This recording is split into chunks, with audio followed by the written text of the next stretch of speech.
calon sarjana, pada video kali ini kita akan membahas materi pada pertemuan 3 yaitu function.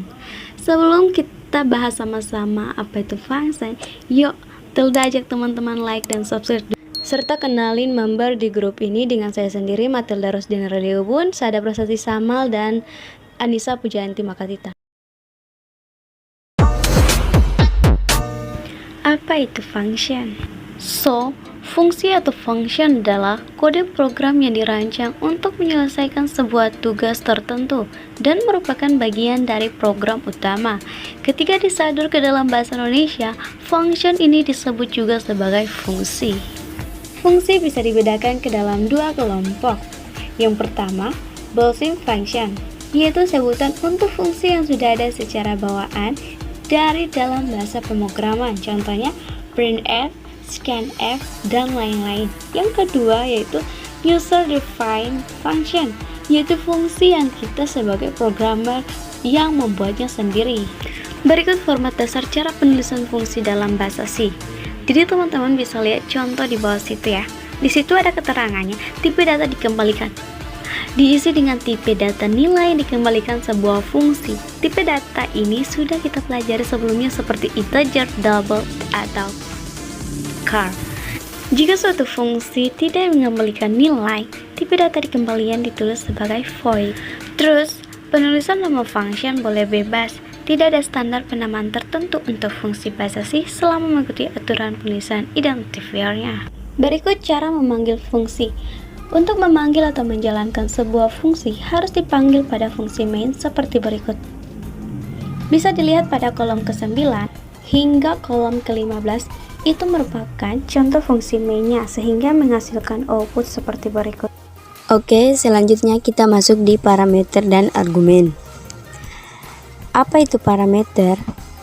Jadi parameter adalah sebutan untuk nilai inputan fungsi pada saat fungsi itu didefinisikan. Sedangkan argumen adalah sebutan untuk nilai inputan fungsi pada saat fungsi itu dipanggil. Tergantung kebutuhan, sebuah fungsi bisa menerima 1, 2, atau lebih dari 5 parameter atau argumen. Namun bisa juga tidak memerlukan sama sekali. Untuk format dasar parameter dan argumen kalian bisa lihat contohnya di sini. Terus untuk bagian outputnya juga kalian bisa lihat di sini. Sekarang kita lanjut di perintah return pada function. Return pada function. Dalam banyak situasi, hasil sebuah function perlu disimpan ke dalam variabel terlebih dahulu untuk kemudian diproses lebih lanjut. Untuk keperluan inilah kita perlu menambah perintah return dalam function. Tujuannya agar sebuah function bisa mengembalikan nilai. Kalian bisa lihat contohnya di sini. Selanjutnya kita masuk pada praktek. Jadi teman-teman bisa lihat pada source code yang sudah dibuat sebelumnya. Dan selanjutnya kita masuk pada hasilannya.